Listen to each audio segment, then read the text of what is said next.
This video breaks down the first steps in learning the intervals. To do this, you'll need two things. First, a keyboard. There is simply no better instrument for learning the intervals. Second, either manuscript paper or a whiteboard or a blackboard. For now, skip the convenience of using software. On the keyboard, let's have a look at the name of a complete interval, say a perfect fifth. First, we just want to focus on the second part, the fifth. This is because before we start figuring out if it is perfect, first make sure you are solid with the number part. So we start on any note. We'll call it note 1, and then stop on the number given in the interval. So for a fifth, we count 1, 2, 3, 4, 5. Always count consecutive notes and start with just white keys, no sharps or flats. And here's a fifth. It's easy to see because your two outer fingers will be playing it when using one finger to each white key. Fifths are fun. If you slink up in fifths by half steps, you get the theme song to the Pink Panther movies.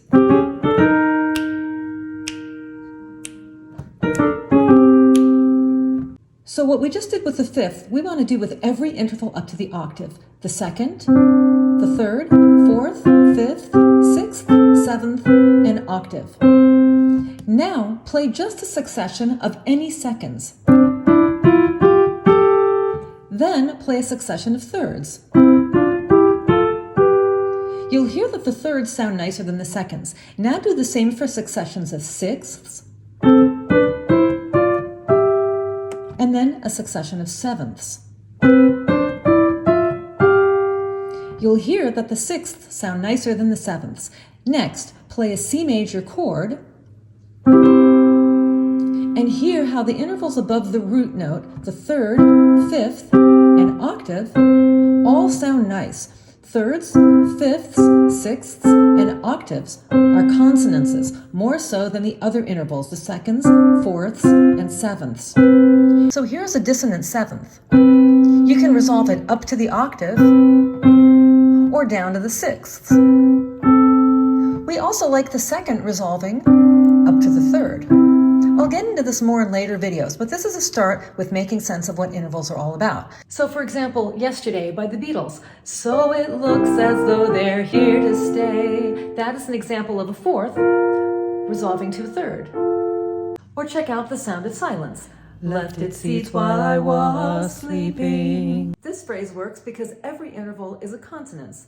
Unison, same note, third, fifth, sixth, fifth. Back to the numeric part of the intervals. Once you are solid playing them, feeling them, and seeing the distances, transfer this to the page. Get to know the look of the seconds squished together, the thirds stacked perfectly, then the fourths, fifths, sixths, sevenths, and octaves. The bigger they get, the harder they are to read at first. So start with the seconds and thirds. They are always contiguous, but the seconds are a bit sideways. If not, they will be messy to read. Next, learn the fifths and the sevenths because the odd intervals are a bit prettier visually since they are always line, line, or space, space.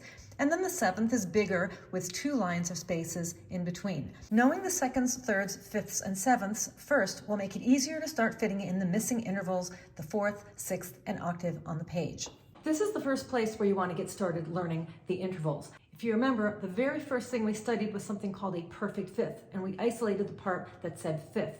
In the next video, you're going to understand what the word perfect means, as well as other different types of intervals. If you like how everything is being explained, be sure to hit subscribe so you can see more content like this. And if you like it so much that subscribe is nowhere near good enough, leave a comment and let me know that you might be interested in working with me and learning how the DATS music theory system works.